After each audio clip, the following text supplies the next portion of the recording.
আল্লাহ বলেন বিয়ে করে বউ বাড়িতে নিয়ে যাওয়ার পরে নিচে খাবে হবে না, আংতা নেই। আল্লাহ বলেন কোলা একবারে দিয়ে বসন দিয়েছি, তুমি যেই মানের খাবার খাবে, যেই মানের পোশাক পরবে, যেই মানের ঘরে থাকবে, স্ত্রীকে ওই রকম জায়গায় ওই রকম খাবার ওই রকম পোশাক দেওয়া লাগবে। এটা নফল না, এটা ফরজ। আজ হাজারো পরিবারে এইটা নেই, এই জন্য অশান্তি। এই আমার কথা বুঝতেছেন?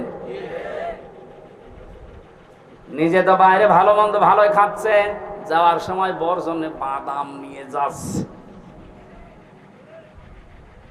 আপনি যে মানের খাবার খেয়েছিলেন, যে মানের পোশাক পরেছিলেন, সেই মানের থাকেন, ওইভাবে তার ব্যবস্থা করে দেওয়া লাগবে। এটা নির্দেশ আল্লাহর আদম নবীর উপরে।